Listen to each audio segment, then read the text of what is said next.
Then manuscript structuring and essential writing tips. We will run through this. So why a structure matters?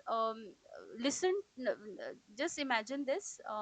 Your teacher is telling you a story, and the story doesn't have a good structure. Mm, there are many characters, very little of them is covered, like very small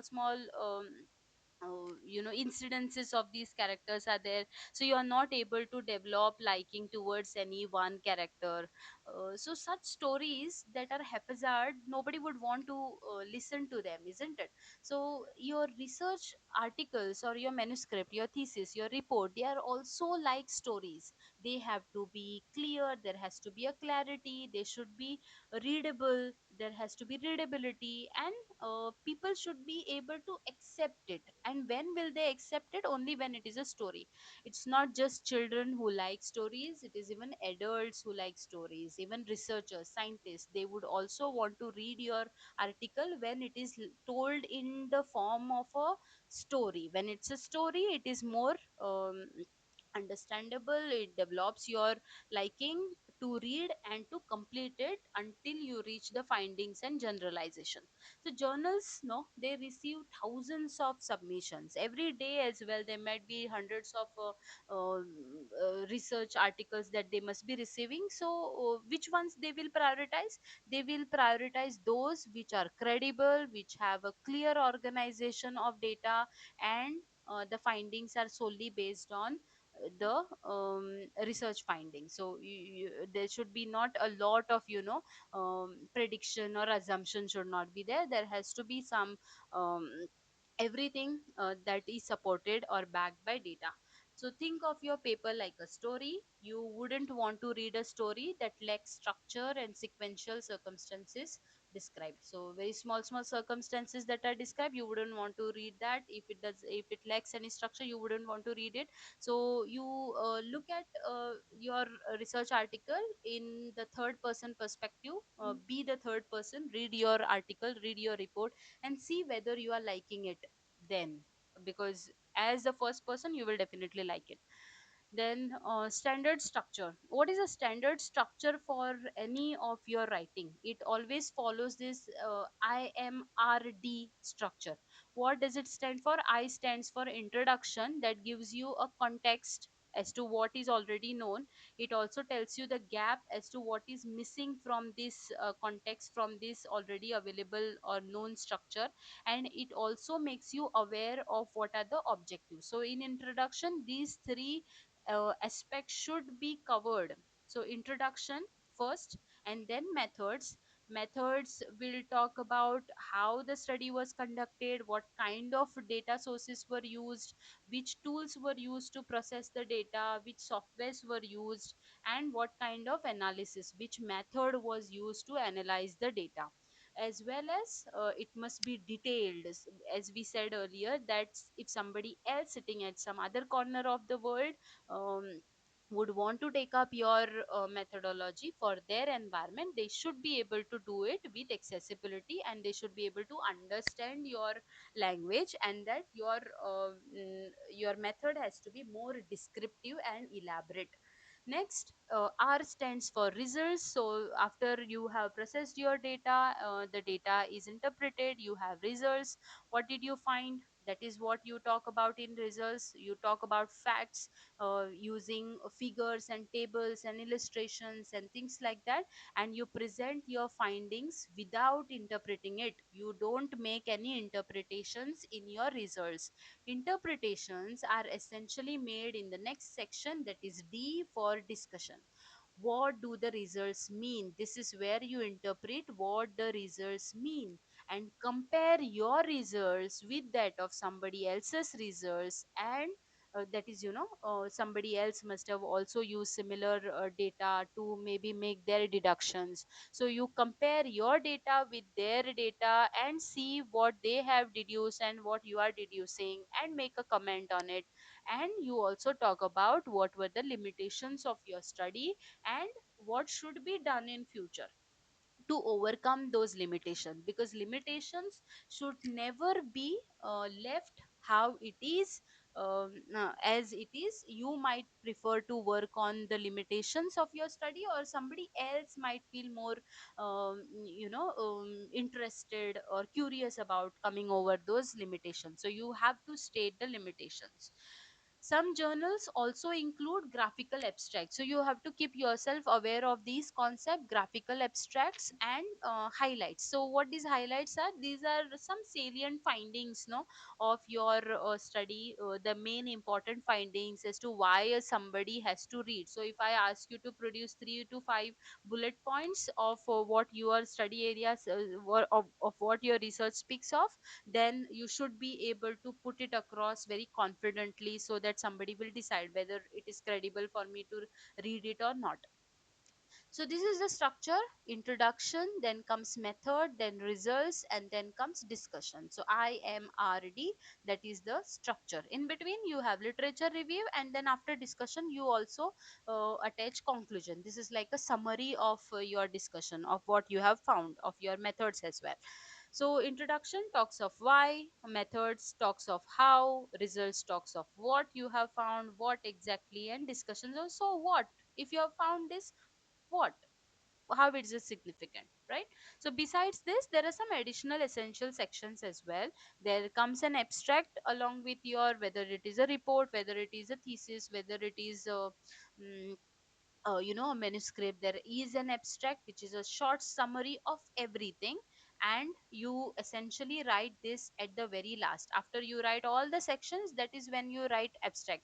I find it really funny when my advisor used to tell me, Diksha, just write an abstract for your paper, and I was like, so okay, yes, I will write. And I would even write it, and then at the end, when I would finish a manuscript and I go back to my abstract, it feels like the abstract is not at all representative of what I have written, right? So that's just something very funny. And then along with abstracts also come keywords, some at least 4 to 6 keywords that if somebody searches for them, no, then you should be able to find it. I'll tell you one story. So when my first research article was to be communicated, my guide told me you have to find one such keyword that if I press onto in Google that this particular keyword, your paper has to show up. So I said, okay, what should be my keyword? And then after a long thought, I would say after at least 1 or 2 weeks, I came up with this: engineered coast. So that was the keyword. And if you type in engineered coast, my article you will find on the very first search page itself. So that should be your intent. Then references, so you can use this Zotero, Mendeley, and EndNote to manage your references so that you don't lose track of it. Believe me, managing references, if you have not done it previously all throughout while you were writing your thesis, then it is really a troublesome task. You have to acknowledge to those who have helped you all throughout, and some supplementary material. These are supplementary materials are usually if it is some raw data that you have to produce, it is important. Then essentially the raw data and things like that, the very elaborate tables, you give them as supplementary materials, right? So that with that, best practices: follow journal guidelines very strictly, look at the word limits that have been told, the headings. So I have given one such link here, you can go here and just check what are the different instructions that come. Write clear topic sentences at the start of each paragraph. Each paragraph has to start with confidence. With this you will know that yes, it is going to be relevant whatever I read through the paragraph. That every time that you complete one paragraph, you see that your energy is lost, so the next paragraph that starts, it has to start energetically, right? So keep that in mind. Use figures and tables very strategically. Don't just blindly give your raw tables. You produce them into statistical manner, such that they are able to convey more than otherwise if they were just raw tables, right? Mm. And ensure that there is a logical flow. There's a problem that you have identified, the method that you have decided you will use with, and then these are the findings that you will come up with after following the method, and what these findings really mean. So that logical flow has to be ensured even in your manuscript. Apply parallel structure in discussion, in results and discussion. So discuss findings in same order. If let's say in your results there are three different types of results that you are giving, then even in discussion you follow the same order, that the first results that you have obtained, that is discussed first, then the second results, and then the third result, so that sequence has to be maintained. AI tools, coming to AI tools, you can use AI tools no matter which one it is, Perplexity, whether it is Gemini, or it is Chat GPT, as generic as that. You first use them to prepare your outline is important. You have to structure your outline first with these AI tools. You need not sit with a notebook and draw your own outline. AI might help you, and then you can correct them as per your requirement. Summarize each section. You can use AI to even ask it, okay, fine, this is my research problem. I need to write an introduction session. What are the different things that I have to include in this introduction? Right. So such one thing also we will do, one exercise also we will do. And then checking flow and clarity, make sure that not just your one paragraph leads to another and that they are in sequential order, but also one sentence leads to another. So you should not be using such adjacent sentences which are just not dependent upon one another. One has to lead to another. So this is something that you have to keep in mind. Always rewrite in your own words. If you don't write in your own words, you might, I don't know how much you might have developed liking for somebody's writing, you cannot use as it is in your study. You have to definitely use your own language to describe it, right?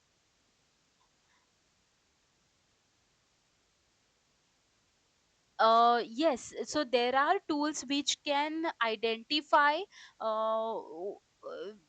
there is something called AI detection. So AI generated, AI contributed. So there are some softwares now that are coming up that they are able to identify which content is coming from AI. So that is why, no, we are, yet again I would like to tell you, don't make AI write your entire manuscript.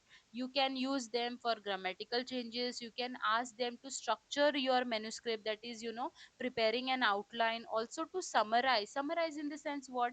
For example, if I'm writing introduction for so and so, for example, let's say land use land cover changes from 2001 to 2025, if this is the article name or the project name for Delhi. So if I give this and if I ask Chat GPT, okay, what are the different questions that I need to answer in introduction section, then Chat GPT is very helpful to me. So it is going to tell me what are the questions that I have to answer in that particular section. It is not going to answer the questions for me, right? So this is what we call ethical usage.